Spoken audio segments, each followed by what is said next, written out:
Hey guys, Happy New Year. Saw you last week in person. If I didn't see you, Happy New Year. Really excited to keep going on this First Corinthians series. It's a great book. It's like a very ethics-based letter, talking about ways to live and also about the fruit of the Spirit. The gifts of the Spirit, which we're going to get to later on, which is an exciting topic and pretty dense. So we might spend some time in that section. But I want to just do a little invite first. Don't forget to sign up for men's retreat. It's coming up. It's about a month and a half away. And it's going to be an awesome time for all of us to gather together and spend some time in community, hear from Gary Gadini, get some incredible worship, hopefully it's going to be great weather down in Santa Cruz. I think it will be. It's been awesome the last couple of days. So just mark your calendars, get ready. It's going to be an awesome experience. And don't forget to sign up and invite somebody. Bring your small group, get your friends invited. It's going to be a sweet time. Okay. 1 Corinthians chapter 2. We're going to look at the first 5 verses, and then I'm going to read it, I'm going to teach it. We'll go from there. Paul says this, "And so it was with me, my brothers and sisters." So remember context. Remember, the Bible isn't written, when it was written, it didn't have chapters and verses. It was just a letter. You don't, when we write letters or text, we don't write chapter 1 of my letter or my text message. It's that's not how it was. So Paul is basically saying, he's riffing off of what he previously had said, which is that the foolishness, like we talked about last week, the foolishness of man, God's wisdom is foolishness to man, and the power of God is foolishness to people that don't understand, that haven't been enlightened by the Spirit. So he's kind of riffing on this thing, being hey, wisdom that has come from God is greater, and people don't get it. So he says, "So it was with me, my brothers and sisters. When I came to you, I did not come with eloquence or human wisdom, as I proclaimed to you the testimony about God. For I resolved to know nothing while I was with you, except Jesus Christ and Him crucified. I came to you in weakness, with great fear and trembling. My message and my preaching were not with wise and persuasive words, but with a demonstration of the Spirit's power, so that your faith might not rest on human wisdom, but on God's power." Okay. Couple things here that I think are really cool, and then some practical things that I think work for everybody. The first thing is, notice Paul's, if you know Paul's background, you understand kind of the severity or the weight of what he's saying. When he says the words, "I resolved to know nothing while I was with you except Jesus Christ and Him crucified," Paul was probably the most educated apostle of the early Christians. He would have had seriously, he had the entire Old Testament memorized. He would have spent probably 13 years in rabbinical training, getting geared up to be one of these great rabbis, these great thinkers. He was a contemporary of Jesus, so he knew of Jesus of Nazareth, but he was from Tarsus, from a city up north, but he mentored under a different teacher by a man named Galileo. And he was, not Galileo, Gamaliel. Don't quote me on either one of these names. So anyway, he was basically one of these guys that was he knew a lot. I think someone said he had the equivalent of 2 PhDs in his level of education. At some point, someone said that. And so basically what we have with Paul is we have this guy who's saying look, I could come at you with a philosophical argument.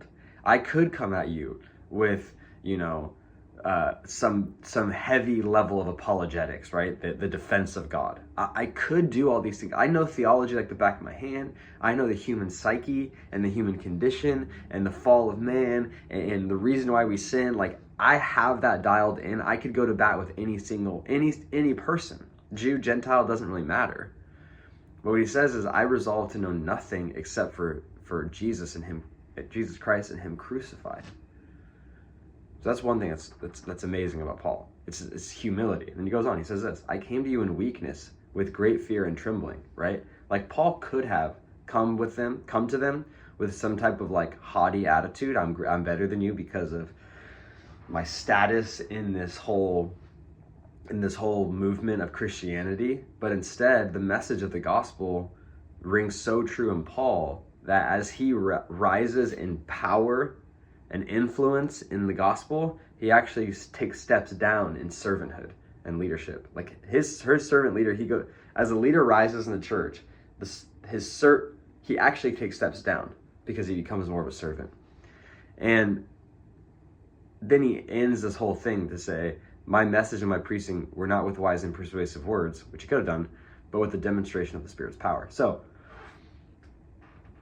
here's my takeaway and the application for us. Actually, a quick story.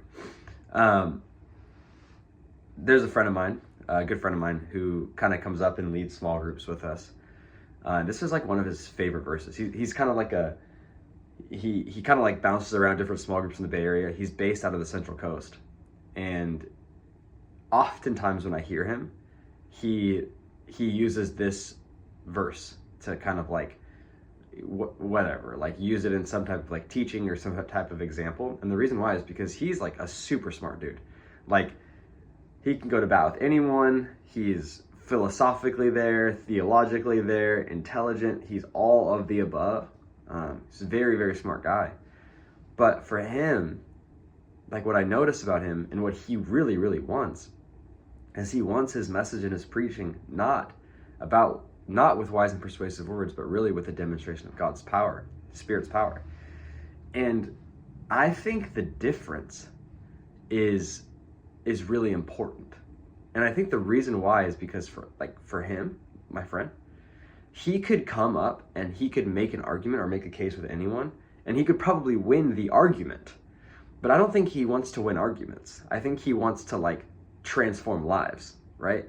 And as me and you know, just like having an argument with someone, like think about like politically, like when you have an argument with someone who's like on the opposite side of you or a different side of you, they don't change their mind, right? They just get more pissed off. And that's kind of what my friend's thinking is. I think that's what Paul's thinking is too. It's like my job, what I want is not to just like get into some argument where then you don't actually have some type of like life change. What I want is for you to actually experience the power of God and your life to be transformed. And so the application is this. When me and you and all of us enter into conversations, because we do all the time, every single day, about some type of thing that isn't just like, you know, the basic like small talk stuff, right? When we take a level, when we go a layer deeper, and we start having conversations about life or family or politics or religion or anything of that nature, like would it be our prayer to not come with wise and persuasive words, but with actually a demonstration of the Spirit's power? Because remember, the Spirit comes and he convicts, not a spirit of fear, of timidity, but of a power, love, and self-control. Like the power of God has the ability to really transform and change hearts. And so I think, for me, I think about this all the time. It's like there's people in my life who I don't agree with. There are people in my life who frustrate me. There are people in my life who I think have like difference of opinions that aren't good. And I don't want to convince them by just like getting into an argument. I want them to be transformed by the Spirit's power. I want to be transformed by the Spirit's power, right? And so the application, the takeaway is, would we have the same mind as Paul? You guys are smart, right? You got great education, you got great jobs, you got great things going in your life. I'm sure with all of the access to the information we have today with Google and books and all that stuff, it's like you could talk your way out of anything. But is that really what you want? Or do you want God's Spirit to move and to transform lives and the people around you?